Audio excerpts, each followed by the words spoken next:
reaction to the ongoing feud between South Africans and Nigerians, the president of South Africa, Cyril Ramaphosa, condemned the attack, stating he is against any act of violence. Ramaphosa rebuked the attack on business run by foreigners, claiming he is putting a stop to it, as it is an unacceptable act in South Africa. I've directed the Minister of Police to have a meeting at hostels with the Indunas, because this violence is now mutating and taking different forms that represent themselves in a way that we do not want to see in South Africa, where communities seem to be attacking one another. So we want this to stop, and I want it to stop immediately.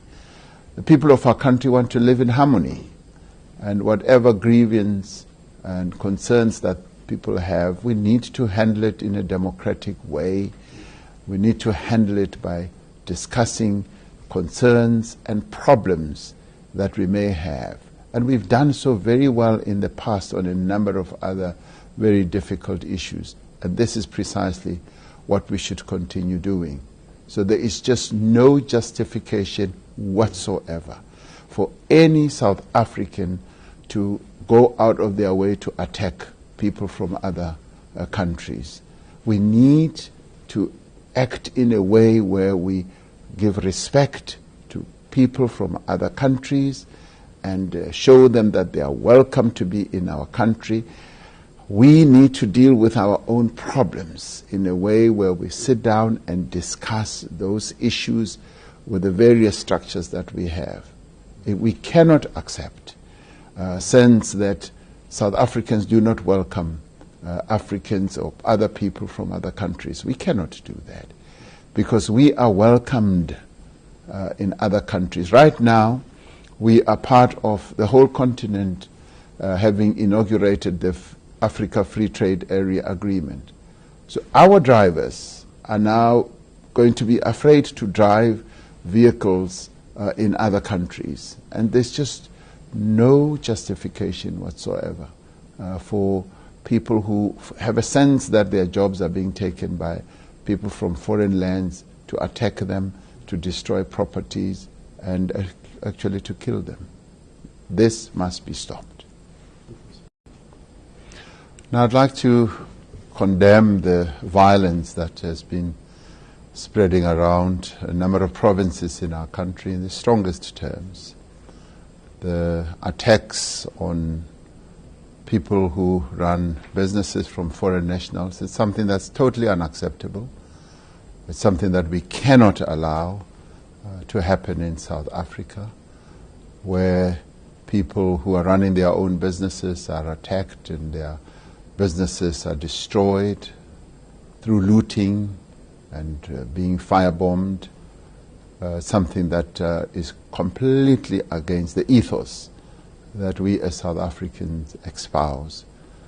And there can be no justification whatsoever about what people are having a grievance over, that they should go out and attack people from other countries. Because when they do so here, they should also know that fellow South Africans will be attacked in other countries. We are a country that is completely committed against xenophobia. We do not allow and cannot tolerate the attacks on people from other African countries, and indeed from other countries completely. So these attacks are completely against the rule of law.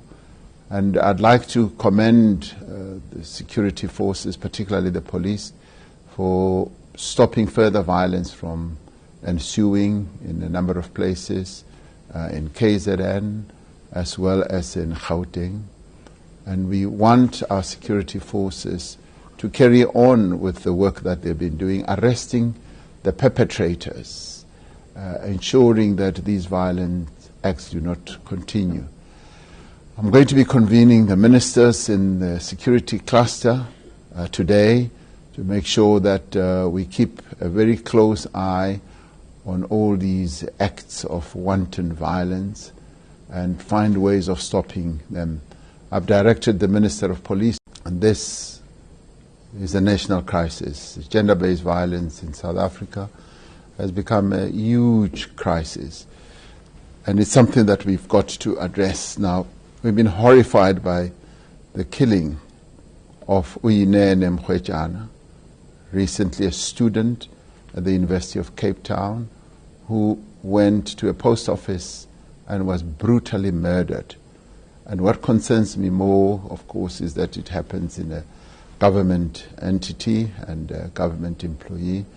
That is a matter of real deep concern to me. But at the same time, we've had Leandre Jegels, who was also murdered. And these are acts of killings against women that we cannot accept. I've spoken extensively about this matter. And following the gender-based violence summit that we had, we are making progress on a number of fronts. But it does seem like the men of our country, South Africa, are continuing with the killing of women. The respect that I've always said that we should display towards women is just not gaining traction. Now I'm calling upon the men of South Africa to stand up one by one and declare that we've got to bring an end to this scourge of the killing of young women and women in our country. It's got to end. Gender-based violence is a scourge that is not acceptable in a democratic dispensation. We've got to increase safety for women in our country, and we've got as men to ensure that we give respect and due regard to the women of our country. And we will be doing everything we can from the criminal justice system to make sure that we increase the level of protection. The women of our country are feeling so insecure, and rightly so. They are feeling that their lives are not well regarded and respected in our country. We cannot have a situation like that where women in our country have a sense of security. So we will be redoubling the efforts that we are making, and the Gender-Based Summit declaration and decisions are now going to have to be acted upon with greater speed and with greater determination. And our criminal justice system must now gear up, make sure that the perpetrators of these acts are actually brought to book and they are sentenced and they serve long sentences in prison, so that every man who is tempted to take action against any woman must know that there are going to be stiff sentences against them and they will serve time in prison, because this is unacceptable. We cannot have a situation like this. At the same time, it was with a great deal of relief that Emily Diaga, the young girl who was kidnapped, was returned safely to her home. We're delighted about that. But there is an issue of concern that we must also highlight, that women and young girls are being targeted for all manner of horrible deeds, like kidnapping, like being abused, and violence being perpetrated against them. Now, the kidnapping spectre is what concerns me most. And we must tell the whole nation that those who want to kidnap people are going to face the full might of the law. We cannot allow kidnapping type of things to happen in South Africa. We often hear about them in other countries. We cannot allow them here. So our security forces are going to be on full alert, make sure that those who get involved in these types of acts are followed up as they should be followed up now in this Emily